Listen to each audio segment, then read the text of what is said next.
Dave, we'll start with the managerial pressure that's building, especially under David Moyes, I think, at West Ham, because we've always said in this decline they've had this season that they're going to turn it around. They've got the right players to do that. The performances so far have just not improved, have they? David Moyes is under pressure. He's been given a war chest of money to spend, but they've not changed anything, have they? They've actually got worse this season. What's going on, man? What's the difference there for Moyes this season? Do you think he'll ride it out? I don't think there's a chance of them getting relegated. I know they've been, very inconsistent this season. They've particularly had troubles in front of goal, not scoring enough goals. The likes of Jared Bowen has kind of gone missing a lot at times throughout the season. And there's certain players who are just out of form, out of sorts. I think it's more about them underachieving, and that's the main thing for me. I don't think they will go down, but I don't think it's, I think it's a possibility that he goes, because how they're playing at the minute, and they're just so inconsistent that it's just how long this goes on for. And I'm sure the West Ham board will not want to be in this position. They'll not want to be in Leeds' position, where they're kind of left with the pick of very, very few managers that are out there.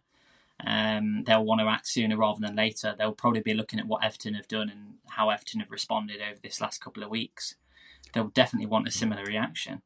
It's a strange time of the season, isn't it, to start firing managers? And that's the kind of question they've got to ask themselves as a board, West Ham, because the record recently has been terrible. Like, there's been no chance, no time for them to turn it around, really, from any run of results being put together. And I think they've lost 4 out of the last 9 games since the restart from the World Cup.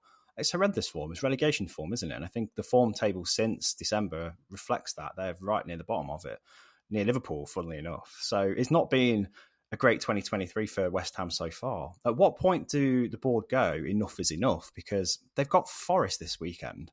That's massive, isn't it? If they lose to Forest, they're looking in deep trouble. If they win against Forest, not a lot changes there either. So what do we wait? Do we give him that game? Do the board go, yeah, let's see how you get against Forest, and if you get a result, we'll try and see if you turn it around from there. I don't know what it's going to take for them to actually pull the trigger on him. Well, I think they've been waiting for a reaction, a response, haven't they, from the team, and they've been expecting it. I mean, we saw them draw against Newcastle, was it a couple of weeks ago? And you thought, okay, they conceded very early on in that game, and twice, didn't they? There was a disallowed goal, and the way they conceded that goal was very unlike a West Ham team anyway. You always look at West Ham as being hard to be defensively sound and a good structure at the back, and that's been sort of anything but of late. You kind of thought that would be a turning point, but obviously they've gone on since then, and it's just been inconsistent all over again. Just like I mentioned, they just don't look threatening at all going forward, do they? I was watching the Tottenham game yesterday, and it was just such a dire watch. And we're just wondering where that West Ham have gone from last season, really. Yeah. There's so many players dropped off, isn't there? Yeah, and it's really hard to pick apart because I think there's a lot of things that are wrong at the minute. Obviously, the loss of Mark Noble from that sort of squad as well, and the atmosphere. We spoke about it a few weeks ago, didn't we?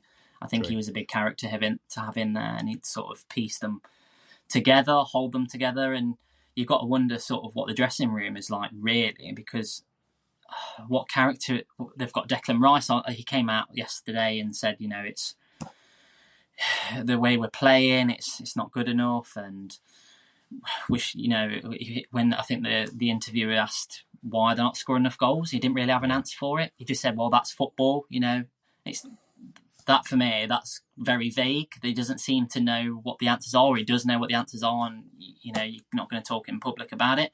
David Moyes seems dumbfounded, the way he's come out, and with his response in his post-match interview as well. It was kind of, he really is like a hare in the headlights, isn't he?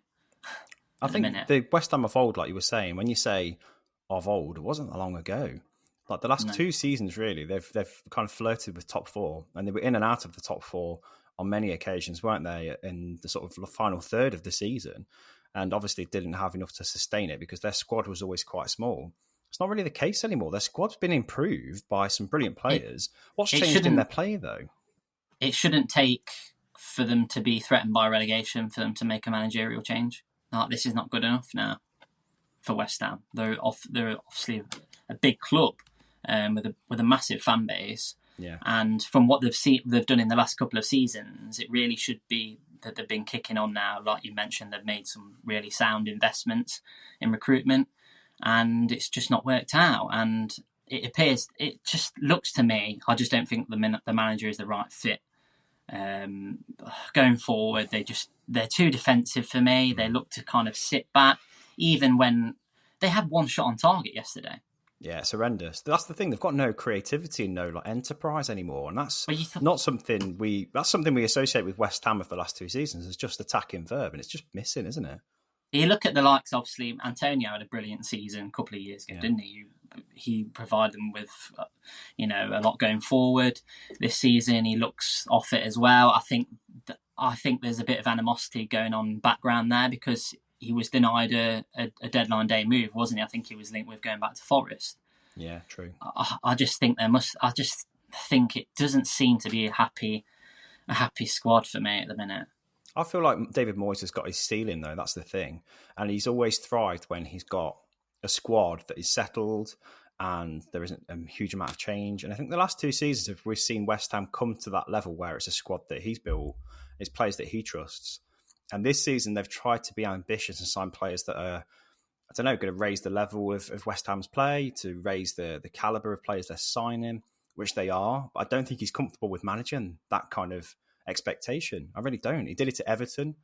Obviously, he took on Manchester United and was saying that we were underdogs against Liverpool and things like that. And we were like, you can't say that publicly, So I do honestly feel like David Moyes is a great guy and a great record in the Premier League, but I don't think he's the guy that any team should turn to take them into the top 4.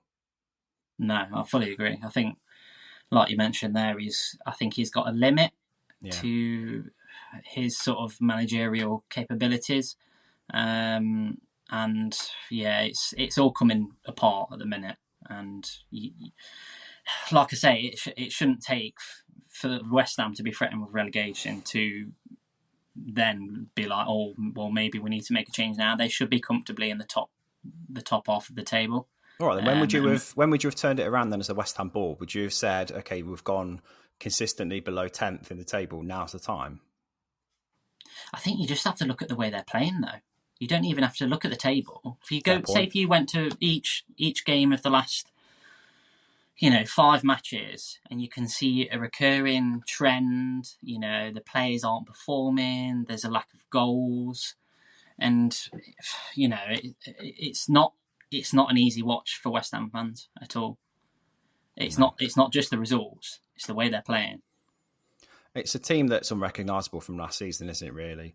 And sad in some ways, because I think we were celebrating the fact that West Ham could break that sort of stronghold on the top 6. And I definitely had them in top 8 this season, didn't you? Yeah, I didn't think they'd drop below, the bottom half. I thought they'd be around mid-table. But you look at you look at last season and how well some of the teams did do. I didn't see for instance, the likes of Fulham. I thought they would have finished above Fulham. I thought Fulham would have come up and struggled again, but they've proved us all wrong. I thought they'd be in amongst around Brighton and Brentford, to be honest, who've obviously done very well. So again, we're thrown with surprises left, right and centre in this league, aren't we? Yeah. Well, it's the value of a settled squad, isn't it? And I think that's where the likes of Brighton, Brentford, Fulham are kind of showing what value that has. And this West Ham squad has been unsettled slightly with this sort of incoming players. And I don't think David Moyes quite knows what to do with this squad that he's got and the expectation on him now. So we've seen a struggle and unravel, really, and it's kind of sad. I think there's a very real chance of West Ham getting relegated, I'll be honest.